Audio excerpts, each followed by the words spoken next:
So I'm going to go through a couple things. And the first thing I'm going to start off with is this slide, which I guess didn't work. I don't know.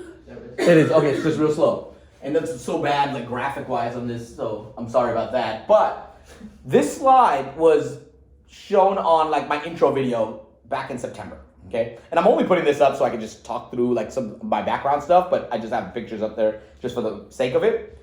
But what I wanted to share, when I did my intro and my background and stuff, I talked about my time at Daily Pay.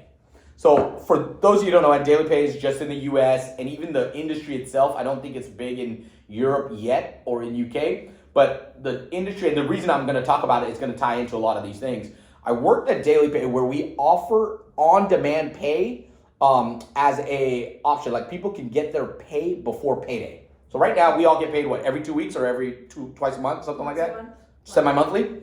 So the whole concept and the founder that I worked with, Jason Lee, was why do people get paid every 2 weeks? Why can't they get paid the day they work and then they just get paid? And it was this whole system, like payroll, was created back in the day and they never changed it, and it's annotated, and it's like nobody actually like focused on changing payroll. Like why is it payroll like that? You work and then after work your employer gives you this pay, and it's actually that they make money because they're basically you're loaning them because they keep the money and you've been working. So the whole concept of on-demand pay was people weren't getting paid daily, so they have to wait, and people were struggling financially, so they would go to payday lenders. Do y'all have that out here?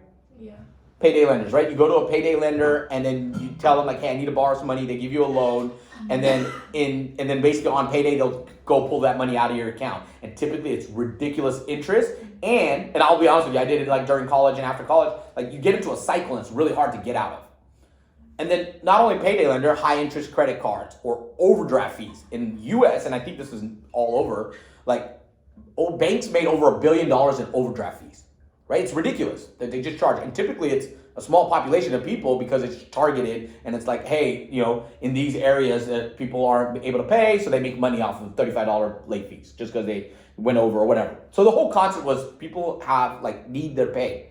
So the founder and CEO I work with, brilliant guy, came up with this concept and worked with another founder, and they basically just said, hey, why can't we create a system where we can connect with payroll and everything and allow people to access their pay before payday? Now, the reason I'm sharing this is there's so many similarities when it comes to Afterpay, which is truly a financial wellness benefit. That's what it is. So at Daily Pay, it was a B2B2C business, okay? I was employee number 150, came in when there was only like 8 reps. Those 8 reps got inbounds. They just sold those. Nobody was doing anything outside of whatever markets. When I came in, there were 80 total partners. Is this enterprise also? So we were working with companies like, I don't know, again, if they would relate, but like the largest company Daily Pay has is typically Target or Dollar Tree or these big, large companies. Dick's Sporting Goods is one. I think I see that on at least Afterpay. I don't know, again, if it's here. But just so you're aware, like it's enterprise businesses. So they had to have at least 500 employees or more. So there were no SMBs on it. And the reason is because it financially didn't make sense for that company, Daily Pay, to make money on small businesses.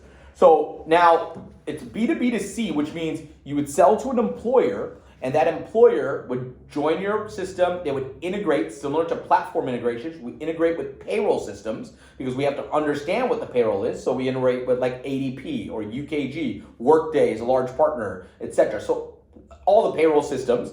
And then you do the integration, they go live. You have to do all this marketing where it's like, hey, how do you get the employees of those companies? Basically like flyers and a portal with advertisement, commercials, posted on LinkedIn, whatever. You use it for recruiting. So there's a lot of visual merchandising like Afterpay in store and or like PDP and things like that. And then they go live, and then the money is generated when an employee uses it for the first time because they pay like $2.99 like an ATM to go, hey, today I need my pay, so I can go on the app and see how much money I've made and take out some money. So the reason I share that, again, very similar because it's B2B2C. You're building a lot of businesses, and then you're trying to get employees to utilize it for the right reasons, right? Not just like, hey, we're going to just get people to spend. And then with that being said, we also go through like credit and financial risk and all the different things that like Afterpay and ClearPay goes through, right? We had to look at every single company that we brought in, and these are enterprise companies, their 3 years of financials to make sure they will never miss payroll, or else we would be out of money because we're funding people's payrolls at the time the way it's integrated. What's also unique is what you don't know is Square already tried to create on-demand pay, and currently Cash App is working on instant paychecks, which is on-demand pay, which I've actually met with them and like gave them some consultations and things like that, because when I came in at Daily Pay, I did that, took that 8 reps, turned it into an outbound sales team. We had 63 or so reps when I left. We segmented first before we verticalized, we regionalized, all the different things that we're talking about at ClearPay. It's basically what I've done, right? So that's why it excites me, because it's like, guys, I've already seen this. The only difference was we didn't grow internationally. It was just in the US. So everything we did, we stayed in one place, but we were perfecting it. We were creating rules of engagement. We were working with account management. We were building everything to focus on how do we make this a profitable business. The main reason is so that way the company can go either public or be acquired. And the reason I say this is a lot of these organizations focus on getting acquired by bigger companies. So I wouldn't be surprised DailyPay gets acquired by either Chime or by PayPal, Visa, or even ADP. Like, these are the companies that I know are like looking at DailyPay. And just so everyone knows, I worked there for 3 years. I got my stock options vested, and then I realized, all right, I'm ready to take on my next challenge, and this is why I came here for a global role. But I did it after I had all my stocks. So I am an investor in DailyPay now, and I want them to go public or get acquired because it'll be a big payout for me. But that's why I did that. Like, I had a plan in place before I came to Afterpay and Square and etc. So that was really what I wanted to share, the background, because acquisitions are pretty common nowadays. Okay, so what I want to do, and this is going to be real slow, so we'll see how it works. I'm going to put up a company, and I'm curious if you can share who bought them and for how much. You guys yell it out. Do you guys remember when YouTube was bought? Was it Google? Google. Do you know for how much? Maybe like 60 billion. I'd say maybe like 2 billion. Yep, $1.65 billion back then. That seems quite cheap. It was a while ago, Yeah. and the acquisitions I think now have like kind of changed. But yes, back then, it probably was around 15 years ago when this was purchased. But at that time, it was probably one of the biggest acquisitions for over $1 billion, right? Next one, Whole Foods. Maybe like Walmart or Target. Trader Joe's? No. You've just seen that from TikTok. You guys are gonna be surprised. Oh no, this was actually Amazon. Do you know how much? They offer Whole Foods on Amazon. Yeah. Y'all know how much that was for? No. And I know I'm saying it in US dollars, just so you're aware, but it was 13.7 billion US dollars. Wow. Yeah. Amazon. What?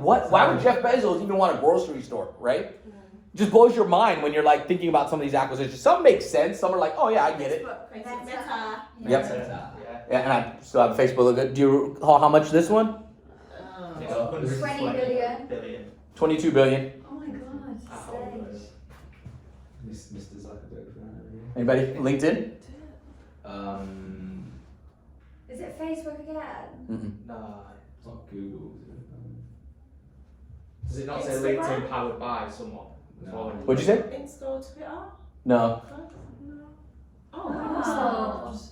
Again, sometimes you don't even realize because it's like this one makes sense, right? But then like Amazon or Microsoft buying it, and it's like, wait, why would they buy it? And they paid, I have here, $26 billion for LinkedIn. Oh, damn. Worth it. Yeah. There it is. Salesforce. Yeah. Yep.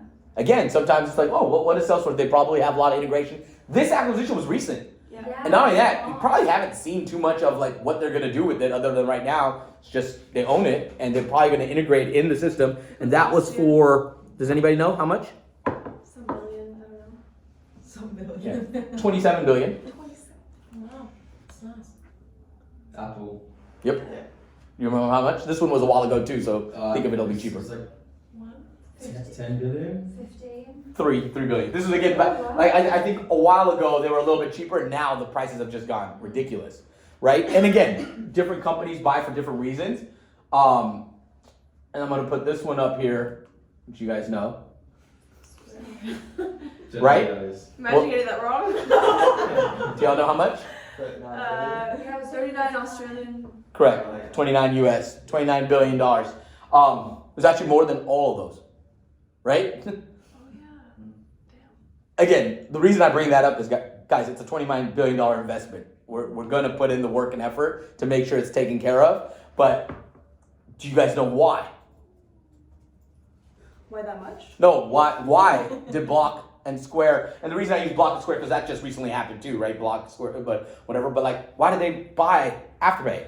Because they share the same values, didn't they? Same vision. Vision, Same values. purpose. Isn't it that way the customer centric, their business? Supporting small businesses. I think it's all of those. And Yeah, also to help expand, to help Block expand, or like Square expand. yeah. I think Square has a lot of SMBs that are more SMBs. When we're working with ClearPay merchants, they're typically more mid-market merchants, anyways. Especially if we're talking about premium. So it allows us to like expand a little bit. It goes up market, which is one of their strategies. It brings the consumers and the businesses together, like the whole marketplace. So there's a lot of various reasons, but I just want to share this with you. I saw this last month. Let me see if this image comes up. My thing's going so slow.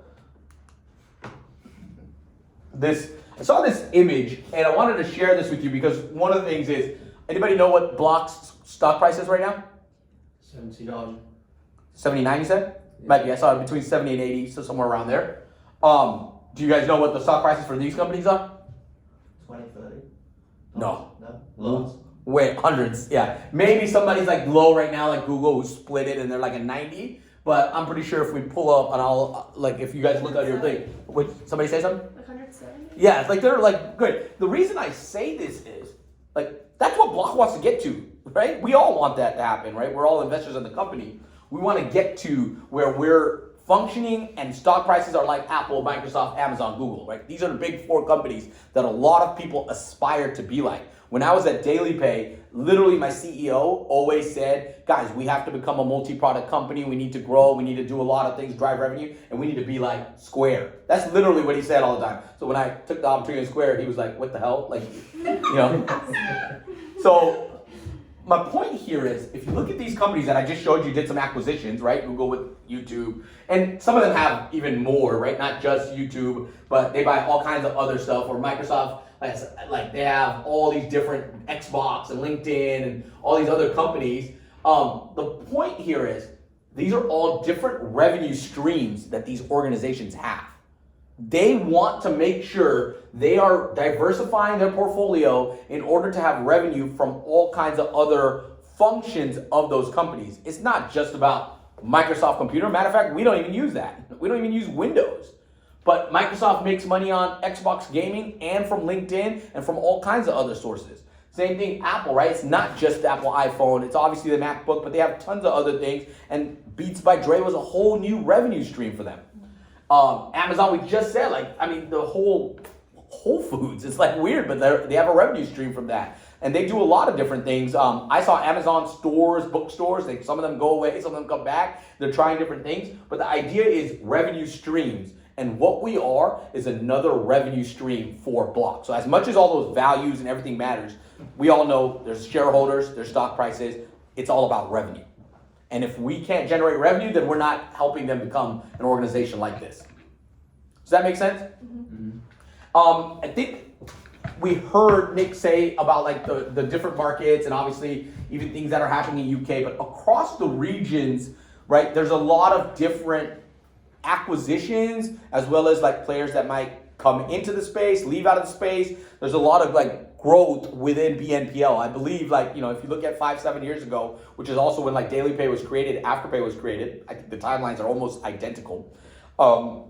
Then when I was at DailyPay, I started, there was like 4 competitors total. PayActive, and I don't even know who the other 3 players were. They were like, whatever. DailyPay is typically leading in the industry. But then, you know, a year later from when I started in 2019 to 2020, there was like 20 partners, 20 different companies going at it. And then before I left, I'm pretty sure there was at least 60 different people that are like, we also offer on-demand pay, because it's an industry. And when an industry is successful and everybody goes, that is an industry that's here to stay, more and more players come in. And now you see one of the biggest players in the market, right, is PayPal. And that's usually when they're like, oh, we can go in there. We already have all the things to just add another revenue stream, and PayPal jumps in. Or, you know, you'll have other companies like Apple that's going to start doing Apple Pay in 4, etc. Because they see, hey, we could also jump in there. But that's that shows that we're in the right place and it's not a fad, right? People think like, oh, just buy now, pay later. I'll tell you another story. At Daily Pay, the boss that I left. So I worked for the leader of the sales org, and he reported to the CEO, like basically the chief revenue officer or whatever. So I worked with him. He was upset for me leaving, and he tried to tell me, buy now, pay later is not going to work. It's going to fail. He literally was telling me, I was like, shut up, dude. Like, you don't know what you're talking about. But like, he tried to basically tell, and it's funny to me. It's like, dude, you're literally doing the same thing in Daily Pay where it's on-demand pay and you're trying to create financial wellness in a startup. So like, he was just upset that I'm leaving. But overall, like, he tried to tell me it's a fad. And I'm like, it's not a fad. You don't have all this success when it's if it's a fad. So showing you there's a lot of things, and look, Klarna making acquisitions, companies are going to acquire more, and eventually when it comes down to it, you'll see the biggest players in the game, and they'll be the ones that remain. But the reason I bring this up is when you have all these companies, it's not about market share anymore. The market share part has already happened. Hey, we've been signing up all these businesses, and we have this many customers or this many consumers and this many merchants that are on our website, and that's great. But then after a certain amount of years, it starts to decline. Like, hey, you're saturated in the market. You're not. Now, other competitors are going to come in, and they're going to say, hey, add me, etc., and they're going to have more, and then it's going to become this whole cannibalized thing, and we have to get out of that, especially if we want to become, again, a revenue stream for Block. So it's on a sharp decline as far as growth, and the reason is because it's not about market share anymore. And then I think I wanted to share this next slide where the companies that don't have this drop, where after people are transacting and they can actually maintain, it's typically because they've already started doing, which is what we want to focus on, is driving revenue. Like, you have a customer here that you brought on, merchant, seller, etc. You bring this seller here, and it's like, why would we just do all the work and then drop off and let them just go and not focus on them? And a lot of the companies that are doing well, a firm here has the highest customer exclusivity. They basically are maintaining great relationships with the business they bring in, and that company continues getting revenue, and they get revenue, a firm gets revenue. That's why they do well. So I wanted to just show you guys some of these charts. And then again, when it's more exclusivity, they have better retention and are able to spend more money because they take all the share card. Yes, Dan. How do they have such a high exclusivity in the US, especially where there's so much competition? Do you know? Or? I would. My guess would be that they do a really good job on selling it in the front end, right, with the contract and actually enforcing the contract. And a very competitive rate, I'm guessing as well. Probably, yeah. And that could be. And listen, it could be that this looks good right now as far as spend, but we don't know what the profit is. This is just revenue and numbers. But it's kind of like a balance of both games, right? We can't just give away everything and then have an exclusive contract that doesn't do anything. However, I wouldn't be surprised. That's why they say enterprise and mid-market. They get all these businesses, but then the margins are so low. Or our take rate's so low, the margins are very low. But that's why if you guys haven't seen this stat, they say SMB brings in 25% of the business, but 80% of the profit. Right? Have you guys heard that stat? Nick said it a couple times. So the idea when I was in Australia and they put up the enterprise goal of 14 million in revenue, and it'll generate this much, profit. They put up SMB and it was 14 million in revenue, but our profit was way higher. So everybody was shocked. Wait, they're bringing in the same revenue, but at the same time, they're actually bringing more profitable business as a goal. So I'm not sure on the firm side, but I think it's more of understanding that customer spend and getting that retention. And the reason I bring that is because I'm going to show you our data in UK is right now, when we sell anything below 100K in pounds, after it closed one, literally by month 2, we're about half of those are still live transactions. Half of them are gone already. And when I mean gone, it's they just don't transact, nobody cares anymore, etc. Our account management team's not working with them either, right? They don't bring in the revenue. So it's just, we just did all that work and it's gone. 100 to 1 million. I'll tell you right now, UK's numbers are a little bit better than the other markets. I have in other markets, this drops down to here in month 1. So in UK, at least I feel confident that when we do bring in business, and this is kind of what I was saying, you guys are doing the right things. You're bringing in better businesses already in the front end, so they stay a little bit longer. But even then, Why are we still losing a quarter of them, even if they're 1 million to 5 million by month 4? Is this like they switch us off potentially, or it's just they don't transact? No, they don't transact. They're on, they don't transact. Is that partly due to our then almost account management side in the UK where it's not as strong after that fall? I don't think so, because in the other markets we have the same stuff, so I wouldn't say it's a UK specific for that. I think there probably is opportunities for account management, but this is where we're changing that ownership window. Because if we can help them in the first 3 months and try to keep this as high as possible because we're doing the right thing, setting the right expectations, we have a data point that usually says if whatever you get to that 90-day part, typically will stay closer to that at the 12 months. Our account management team is not automatically being an account manager to everybody. You guys know that, right? It's still unmanaged. They pick up based on revenue. So if we drive revenue, then they'll hopefully pick up that business because we did a good job with them and they're transacting. And this is partly because of headcount and resources. Even though we bring in all this business, they have hundreds and hundreds of accounts that are in our system that they need to do cash app pay, contracts and all these other things and help them with in-store or, if it's later down the road. The goal is if we do the business right in the first 90 days, we can now basically trust that business will stay long-term with us because we set the proper expectation. They get that value prop of, hey, I'm actually making money now and I'm seeing new customers, and then they share, send referrals, whatever. But the point is, how do we prevent this drop? And the 98-day ownership window is one part of it, right? We put in a lot of work and we lose all this business, but what for? And again, I have other markets that are way worse than this number. The 10 to 20 million is perfect.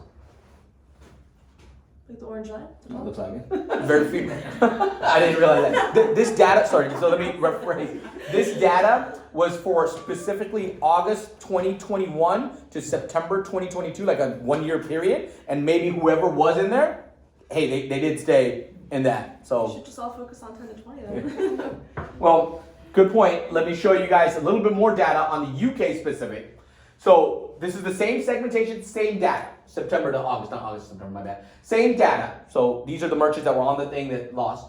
What I want to show you here is this is how many closed ones we got in those segmentations during that time period. This is GMV, annual revenue, whatever. I don't even care about that. I come back down to this revenue for a closed one. Each merchant, seller, you sell, how much each of that is worth in pounds, in that exact number. This is not 581,000, no. 581 British pounds per closed one.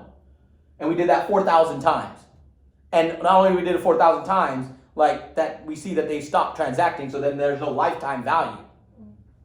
The company doesn't pay $29 billion for us to get this type of numbers, right? Like that's kind of what I'm trying to show you. Like there's a huge investment here. Then it's like, well, what do we transition and change? Like, why are we working these? We already know this is 4 times, my math's off, 8 times more? Yeah, something like that. Yeah, 8 times more here. So if it's 8 times more to work this, why are we working this and why don't we spend more time here? And then let's spend more time here. Look at that, 10 to 20 million. Why wouldn't we just spend more time? $54,000 at least, and that's not even us focusing on the driving revenue side of it. That's just what automatically happens. Imagine what we can get if we do give more attention to those 32 merchants that are gonna have a lifetime value for us versus this one that we know has stopped transacting and that's it. We made $581 and our commissions are probably more than that and we just are losing. And then the company is losing. This is what I wanted to get to on like why it's so important that we change from market share to revenue. And it's not even revenue, it's gonna go next level and be profitability, right? We're looking at revenue right now because that's the data we have, but eventually it'll be like, what's the actual profit we're bringing in? Square's already going through this.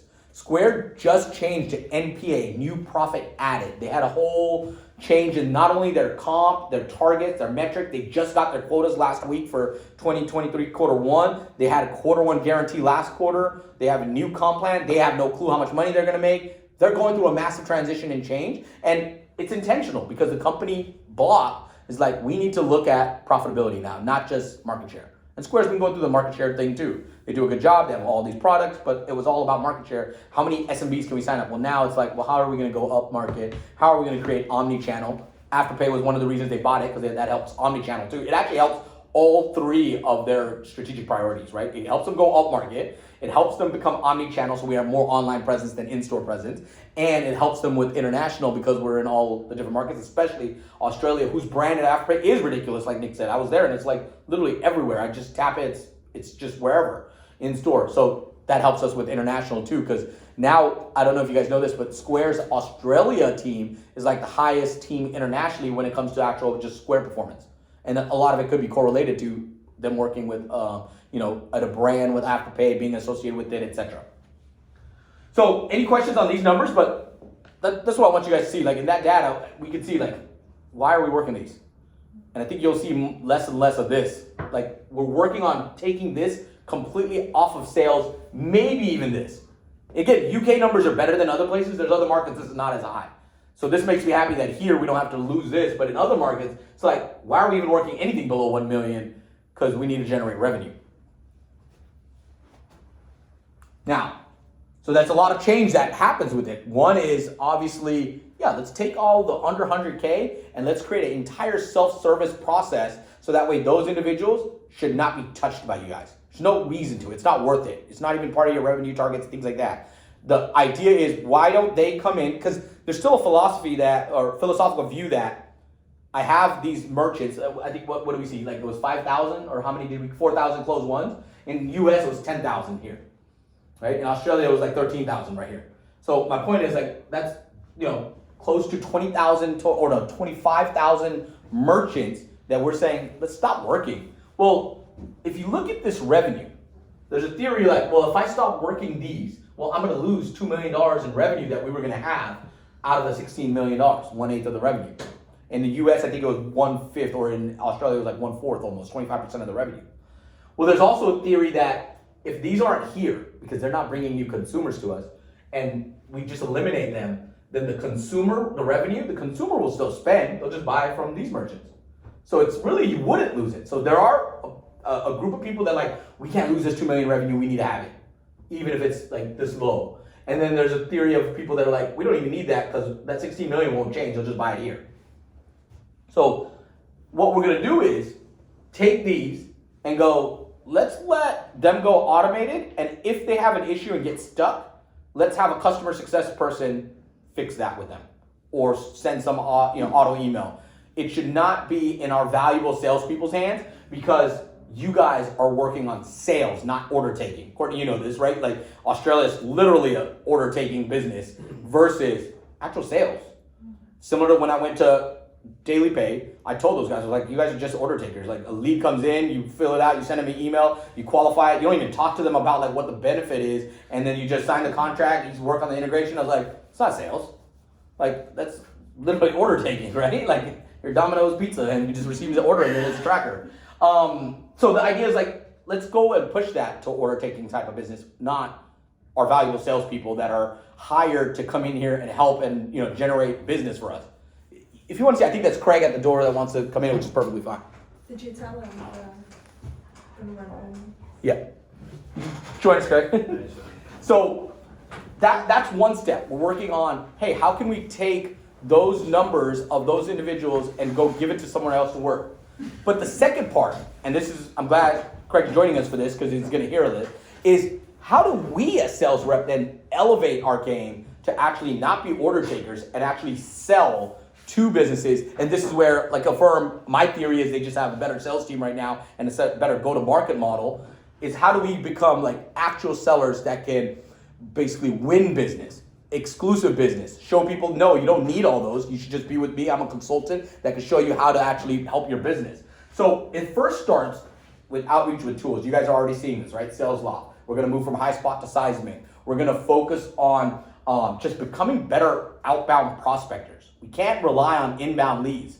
Like again, inbound leads are gonna come, they're gonna be under 100K. They're like, oh, we had a huge drop. Well, that's fine. We don't want those under 100K. They don't make us any money. So we want to actually go out and find the opportunities that are going to generate. And there's going to be tools. There's going to be scoring. There's going to be Salesforce database that's going to be clean. You're going to hear it from Libby tomorrow on like some of the things that you'll see in Salesforce to help you with prospecting. So that's the first part. Like, hey, can we actually get really good at prospecting? Then Craig's here to do a discovery workshop. Are we actually becoming really good at effective discovery? And that's not hey, what's your platform you're on, and who's the business owner, what's your business name. Those are qualifying questions. That's great. We need to know those things. It's what are you doing to help grow customer acquisition?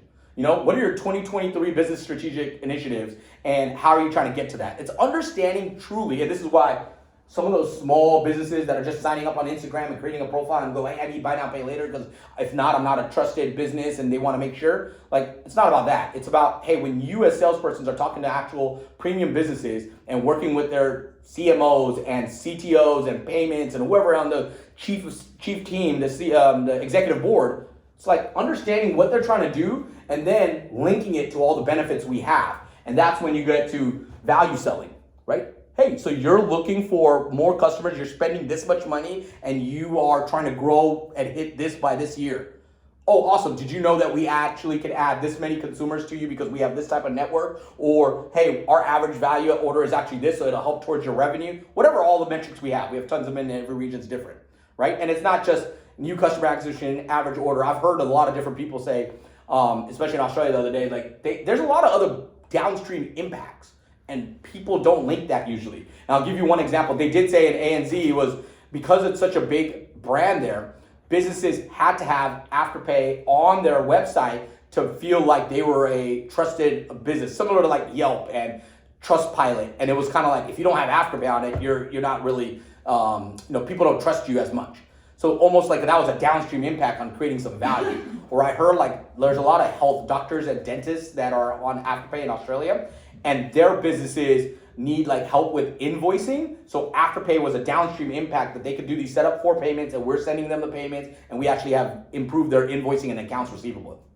Get some sort of benefit specific to that industry that we might not even think about. But that's value selling. It's like, hey, we have all this industry data. Each industry is going to be different. Are we learning what we need to in order to tie that back to it and building value?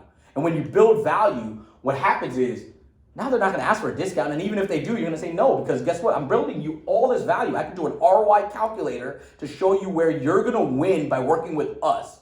And we probably have people that are using, BNPLs elsewhere, and it's like they're probably not seeing those results. So it's easy for us to like win this stuff. But when we win a negotiation, whether it's, hey, we're going to hold our take rate and that's why we are 6%, or that's where you're going to say, I'll give you a half of, percentage point, but I want you to put me on the PDP and, first thing, a banner on the website, or I want to be the first one on your checkout, or it might even be, the exclusivity. I'll give you a 1.5% discount, but at that point, we need an exclusive contract. I'll send that out to you. And because we're going to build this value for you, you're going to see why you're going to win. And then guess what? The share card will be there. The results will be there. But that's winning negotiation because you built that value. And when you build value, you win negotiation, then you get this agreement. And actually, on a new deck, I've changed this to mutual planning. So the idea is we should be in agreement with what those next steps are. And this is where you don't have to go chase business. You don't have to go, hey, now that we're agreed, where are you signing the contract? Hey, I need this business form. Hey, I need you to get on the integration link and set up your API or whatever. You set the actual mutual plan that says this is what the next steps will look like so we can get you live by this date. And if that's what you want, here's what we're going to do. And you set that up. And then this is also where we tell them, like, once you go live, we need you to do all these things. And that's when we know driving revenue goes up. And that's why you're not going to manage for 90 days. That's not the goal here. Oh, now I have to work this account for 90 days. No, you set the proper expectations because you built the right value. You set a mutual plan. They're going to stay long term with us. And then we'll do all the things we need to navigate the closed one. Did it not come up? They're going to navigate closed one, right? I know it's not easy to get closed one, but we get to it. We want to get to a point where it's not first transaction gets closed one. You guys select when it's closed one. And that's usually when it's live. We'll get some sort of like document from our merchant services team. I forget which one does what. Whichever one is the team that's done with integration, merchant admin. No, that was merchant services. Merchant services team sends us an email, says, hey, this one's clear to go live. Perfect. Now move it to close one. And then now all those things we told them to do, they should be doing that. And you're just checking in as you need to make sure those things are happening because you had a mutual plan with that merchant. And then we're focusing on revenue. The first 90 days is all the revenue that we generate here for us as a sales team. And the idea there is this is an actual sales process, a trusted advisor process. You're working with merchants and they're coming to you as a consultant. This is what we all signed up for, right? When you do sales, I don't go to, remember I told you guys this, I'm a salesperson, right? I've been always in sales. I don't go to sell and just sit there and like check a queue and then go, let me, no offense, because you'll probably still have to do it for a little while. But, check a queue and then see a lead and then go send this stuff and go, here's the mop, and you need to fill out this mop. Like, I want to get on the phone with them. I want to do a meeting with them. I want to meet them in person if they're a large client. I want to sit down and have a true discovery with them because I'm curious about their business and I want to be a consultant that helps them see the value in what they're trying to accomplish and then show them how we're going to do all that for them. And that's how we focus on revenue and profitability versus market share. It's an evolution that all sales companies go through where in the beginning, a startup will have to get market share. So everything that has happened had to happen. Right? It's not, we should have never done this market share, brought all those businesses that are $500. No, we 500 GBP, but we needed those to get to the point, like Nick was saying, get to where we are. Now we want better consumers. Well, we need better merchants that bring us a group of consumers. We want to make sure we're driving this because we're an acquisition of Block that is to drive revenue so that way we can have stock prices like those other 4 companies that I showed. So that's kind of the goal with all this. So I'm going to stop it there because we're going to pass it to actually focus on discovery today. But any questions as far as this trusted advisor mentality or any of the data points I showed?